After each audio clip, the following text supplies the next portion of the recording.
जय श्री राधे मेरे प्यारे भक्तों। आज हम आपके लिए लेकर आए हैं माघ मास महात्म का 10वां अध्याय।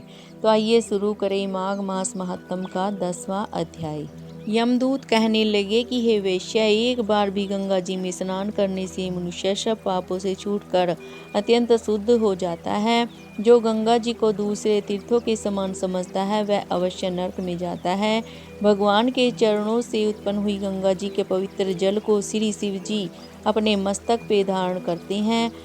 वह ब्रह्मा जो संदेह रहित प्रकृति से अलग और निर्गुण है, ब्रह्मांड में उसकी समानता किससे हो सकती है।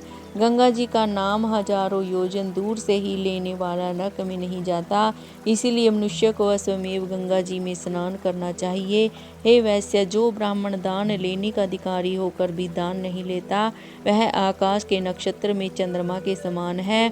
जो कीचड़ से गौ को निकालता है, जो रोगी की रक्षा करता है या जो गौशाला में मरते हैं वे आकाश में तारागण होते हैं। प्राणायाम करने वाले मनुष्य सदैव उत्तम गति को प्राप्त होते हैं। प्रातः समय स्नान के पश्चात जो 16 प्राणायाम करते हैं वह घोर पापों से बच जाते हैं। जो पराई स्त्री को माता के समान मानते हैं वह यम की यातना को नहीं भोगते। जो मन से भी कभी पर स्त्री का चिंतन नहीं करता वह दोनों लोकों को अपने अधीन करता है। जो पराये धन को मिट्टी के समान समझता है वह स्वर्ग में जाता है। जिसने क्रोध को जीत लिया मानो उसने स्वर्ग को ही जीत लिया।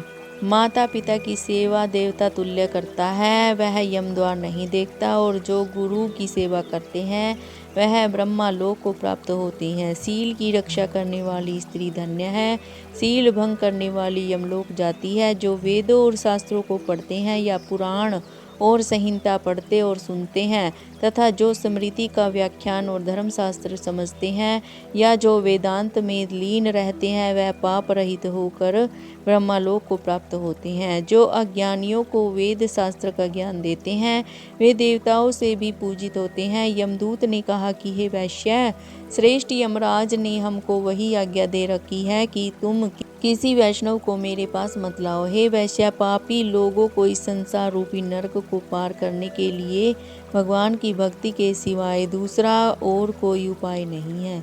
भगवान की भक्ति न करने वाले मनुष्य को चंडाल के समान समझना चाहिए। भगवान के भक्त अपने माता पिता दोनों के कुलों को तार देते हैं और उनको नरक में नहीं रहने देते। और जो मनुष्य वैष्णव का भोजन करते हैं वे भी भगवान की कृपा से श्रेष्ठ गति को प्राप्त होते हैं। बुद्धिमान को सदैव वैष्णव का अन्न खाना चाहिए, इससे बुद्धि पवित्र होकर मनुष्य पाप नहीं करता। गोविंदाय नमः इस मंत्र का जाप करता हुआ जो मनुष्य मृत्यु को प्राप्त होता है वह परम धाम को प्राप्त होता है, इसमें संदेह नहीं। जो ओम नमः भगवते वासुदेवाय इस 12 अक्षर मंत्र का जाप करता है उसके ब्रह्मा इत्यादि बड़े बड़े पाप नाश हो जाते हैं। माघ मास महात्म का ये 10वां अध्याय समाप्त हुआ। बोलो जय श्री राधे, जय श्री कृष्ण जी।